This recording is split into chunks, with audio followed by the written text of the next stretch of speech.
Three financial gurus often come up on the internet when you search for personal finance advice. There's Dave Ramsey, Robert Kiyosaki, and David Chilton. But who's right when you're on fixed income?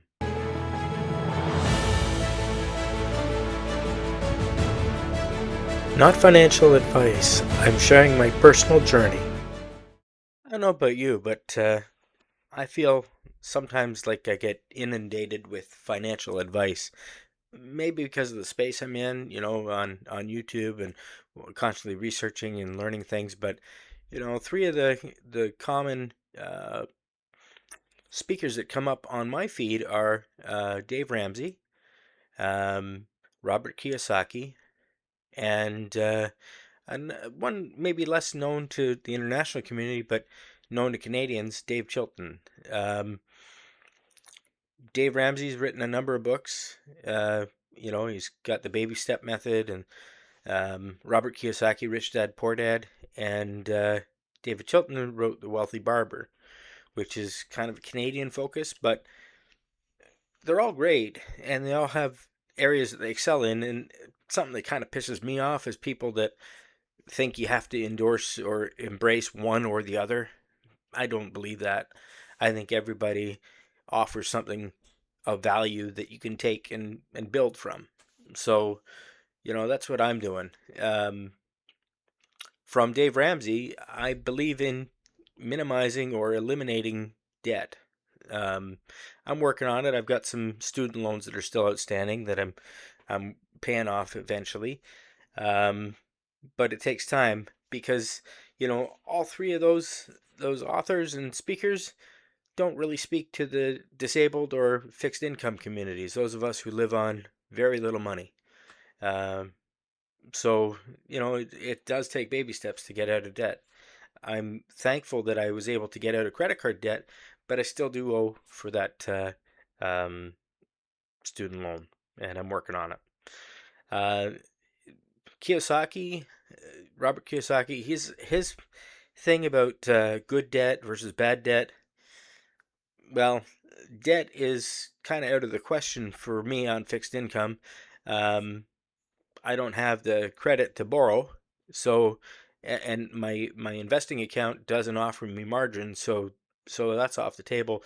But I do think that he's got a point about making your assets pay you something. So that's why I've sort of embraced the covered call strategy with my RDSP, so that within my registered disability savings plan, when I have 100 shares of something that have options available, I sell a covered call. Make sure that it's way out of the money, usually, and collect premium. So it's a way to force my account to start generating cash within itself.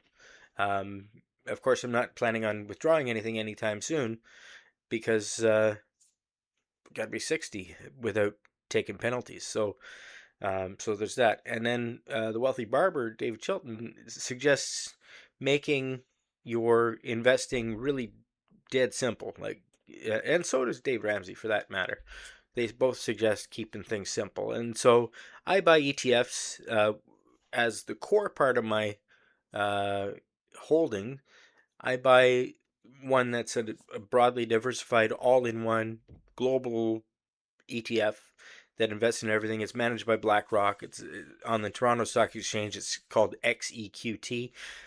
Look into it if you want. I'm not suggesting you should buy it or not, but that's what I do. And when I get premium coming from that sale of those covered calls, I stick it in either into that, or if I'm feeling a little nervous about what's going on, which I am lately, I might put it into Treasury ETF just to generate a little cash while I collect my bearings and decide what to do. So, those three, I don't see them as like mortal enemies or anything. I think they've all got something to offer. I think I've taken the best I can from them, and I'm applying it to my situation as a disabled investor, someone on a fixed income. So take from that what you will, but those three pillars: defense, discipline, and offense. If you think about it in this way, this is the framework that I'm working from. Defense is essentially what Dave Ramsey's preaching, and I'm a believer. Um, Discipline, that's what Dave Chilton is recommending. You know, investing steadily, slow and steady wins the race, and that's the core of my portfolio. And then offense, generating money from what you got. That's where I get a little fancy, maybe to my own detriment. We'll see, but it's paid me so far. That's where I'm taking on what Robert Kiyosaki has suggested in making my holdings within my RDSP pay. Now, he kind of talks about real estate and stuff like that, but someone on fixed income, ODSP, disability pension, owning property is not something that I can do really other than a primary residence. So, I'm not going to be buying any rental income properties anytime soon, if you know what I mean. But the RDSP is totally exempt from asset limits in Ontario. So that's why it's what I use. So I hope that helps. Essentially, I don't see those three authors and speakers as mortal enemies. I think they all bring something to the table, and I like taking what they've put forward and putting my own spin on it. Now, defense, discipline, and offense. Just remember that. Hope this helps. What do you think?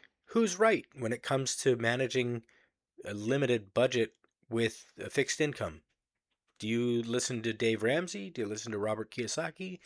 Or do you listen to David Chilton? Interested to hear your thoughts. Please comment. Let's get into it. Let's talk. Thanks for watching.